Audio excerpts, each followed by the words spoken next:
On April 10th, 2021, aka today, Mario Kart Wii turns 13 years old. It's my second favorite Mario Kart, so to celebrate, I decided to rank all 32 tracks in the game. And yes, I will do the same thing for Mario Kart 8 Deluxe on April 17th when that game turns 4.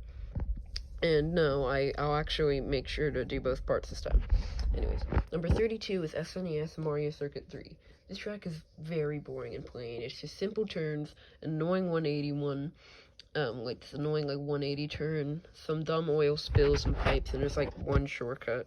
It's really boring, and it isn't really fun with computers or pretty much anyone because it's too chaotic, but not not in a fun way.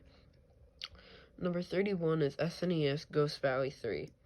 SNES Ghost Valley 2.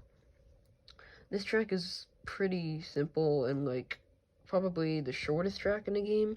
There's one shortcut where if you have enough speed you can trick off a ramp, and that can be pretty fun since it definitely does save some time, but it's just too simple, too plain. The blocks really don't make for that much of an obstacle, so it's not interesting at all. 30 is Luigi Circuit. This track is very simple. It's at least better than Figure 8 Circuit for Mario Kart DS, but it's still just way too plain.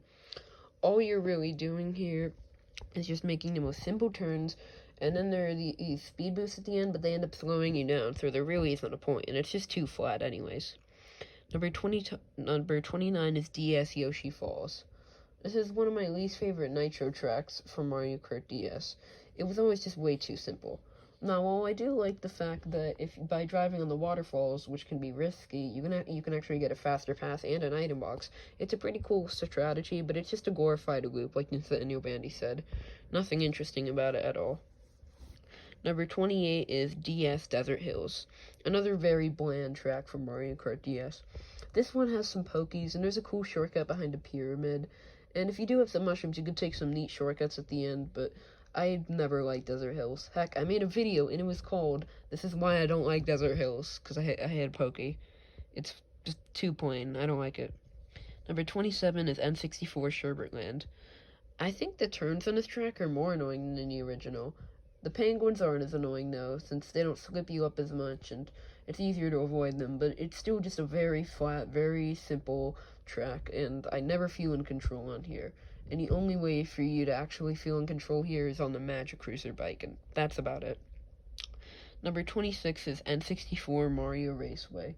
Not a bad raceway track. It has some variety, like a shortcut behind a mushroom, a huge pipe tunnel, and there's some pretty nice shortcuts you could take on the grass and the sand. And it does look nice, but it's just your average raceway track, and nothing is going to be able to take away the fact that that's just what it is. Number 25 is GBA Shy Guy Beach. I like Shy Guy Beach more than a lot of people. They usually hate it, but it isn't awful. I think it's a bit more fun to play in the original because in Wii there are simply better tracks to pick from.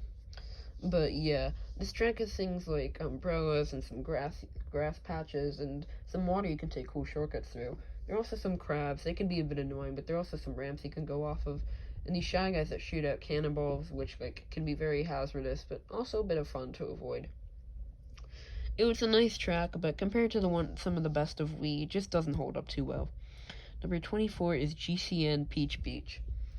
I've heard a lot of hate people give for this track, and frankly, I can understand some of it. There's a straightaway for like half of the track, and it goes on for way too long. There's a part with a Pianta statue where you have to go out of your way to do it, and it's not like it gives you any cool item boxes or secrets or anything. There are also the Cataquacks, which, although can be annoying, you can still avoid them pretty easily. It's too simple. And if you ask me, I think the colors look a bit washed out when compared to the original GameCube version of the track. Number 23 is Mario Circuit. This is the Wii version of Mario Circuit, not the GameCube. And this version of the track, I think, is actually worse than the GameCube. We have a chomp as an obstacle here, and there's a cool ramp you can go off of, and I do like how hitting the Goombas with a green shell grants you a mushroom, which can be useful when there's some grass at the end.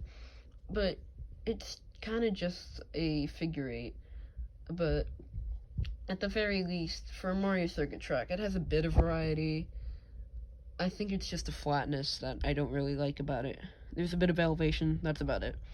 Number 22 is Moo Moo Meadows. Maybe Meadows is a bit overrated in my opinion. It's not one of the best tracks in this game. The cows make for a nice obstacle, so do the moles, and I like the ramp at the end well enough. But it's not anything too wacky. I mean, compare this to some of the best of Wii. It's not even the best of the Mushroom Cup, so yeah. I think I actually prefer it in Mario Kart 8 because of like the sunrise, and it looks more of a farm. But yeah, this track is definitely better than Moo Moo Farm, but not really. It isn't really anything too great. Number 21 is GCN Mario Circuit. This is actually the better version of Mario Circuit compared to the Wii version. Why? Well, it's actually one of my favorite Mario Circuit tracks because just has so much life breathed into it. The music, those piranha plants, a bunch of the bridges and the bumpy road at the end. Things like the trees have eyes on them. The chomps are cool. There are these huge like letter blocks of Mario. It's overall a pretty good Mario circuit, and it proves that a lot of the Double Dash tracks manage to find a way to shake things up. With all that said, it's still Mario Circuit, so yeah, nothing too high. Number 20 is Daisy Circuit. Daisy Circuit has a pretty sunset, and I like the way this track looks well enough. I like the statues of Luigi and Daisy dancing in the mansion, and the Golden Mansion. I like that lighthouse too, but the sidewalks really aren't anything too useful. Never really understood why they were there. There is a cool shortcut you can take by going through a house, but it's too simple for a Star Cup track. Maybe if it was earlier, I'd like it a bit more. Number 19 is Mushroom Gorge. Mushroom Gorge is kind of overrated. Like, don't get me wrong, it's not a bad track. I like hopping off of the mushrooms. It's a really cool idea of Nintendo. There are also some cool shortcuts, like the gap jump and the mushrooms at the beginning. And it's pretty fun, and I can understand why people like really love tricking because of this track. But did it deserve to have this? Did it deserve to be the only track from this game to have a song in Smash Bros. And also to be the first Mario Kart Wii track to return as a retro? No, it isn't anything too amazing. I still like it, but yeah, there are just better ones out there. It's solid though. Number 18 is GBA Bowser Castle 3. This is by far the best 2D Bowser Castle track. All the different 90-degree turns are fun. The swamps make for a good obstacle, and I like all the different lava bubbles and graded platforms and the little jumps. It's a really solidly designed track, and even back then, during the times of Mario Kart Super Circuit, it was still like a very compact track, and it still is here. Still isn't anything too great though. Number 17 is N64 Bowser's Castle. I've heard a lot of complaints about this track feeling too big and long, but it does have some variety. For example, there are a few swamps around. One of those swamps include Marty, who's trapped behind a cage, and there are theories about him. There's also a bridge and some moving swamps and Bowser statues. There's one that breathes fire at you at the beginning, which is cool. There's a little garden area, stairs, a turn around the castle, and there's a cool shortcut at the end, which requires you to be very precise. It's probably one of the riskiest in the game, where like you drive on the edge of like the platform, like the sidewalk. But it can definitely pay off. Not a bad track, but it definitely can feel a bit slow at times. Too many straightaways too. Number 16 is N64 GK's Jungle Parkway. This is my favorite track from Mario Kart 64, but that isn't saying much since none of the tracks from that game are anything extraordinary. This one here has things like a bridge, a big jump at the beginning, a pretty sunset, and a cave. But you can no longer hop up the